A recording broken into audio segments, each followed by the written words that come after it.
So this is a little bit of wood. That's just fine, and it's all wet and stuff, which is fine. So you're gonna need something to do with that. And I like, for a small piece of wood, a little hatchet. To start off with, you're just gonna you want to make sure that you've got, well, this is a half a branch, right? So split a branch in half, and this is, you know, not the length of my hand. The spoons don't need to be that big. I often make them bigger because I like big spoons. But anyways, the thing you got to keep in mind about the width is that you're going to lose some of that because it's really narrow here and here. And if you end up making your spoon bowl out to the edges of that, then you end up losing it. You know, it's not enough space. So the first thing I'll do is just kind of come onto the edge, just kind of straighten it out. Different kinds of wood have different kinds of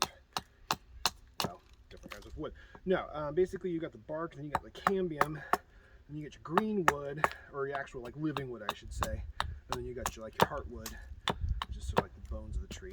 But different trees do it different ways. It's not 100% the case. So now you can see I've already made it a lot narrower, which is cool. Ladybugs are my friends out here. Stink bugs, though, not my friends. But anyways, so now I'm just kind of smooth this face out. Nothing special. Just getting a little bit smoother and even, because when you pop it open, split it open, it ends up sometimes not being quite too even. I'm doing that all first because I want to know what my dimensions I'm going to have. You know, this kind of scoops out, and it kind of scoops out a little bit. That's fine, or you can trim it off. It doesn't really matter. It's straightened because you're going to go over this so many. Now you might be able to see, you know, flat surface, flat surface, flat surface, curved surface.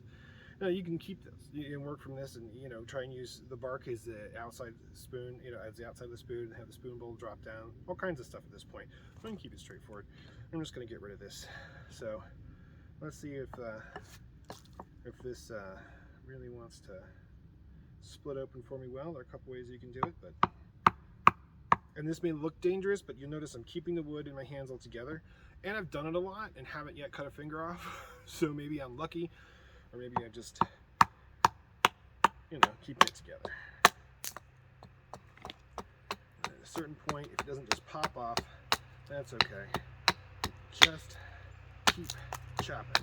You just want to, if it gets weird and you're going to get in a weird angle on it, that's okay. What you can do is, basically the idea is it's a relief cut, where you're providing some break in the fibers of the wood, so that as you come down, instead of the fibers in the wood trying to push the hatchet blade, you know, down into the wood or out of the wood, it'll have this natural break point where the fibers will sort of fold back.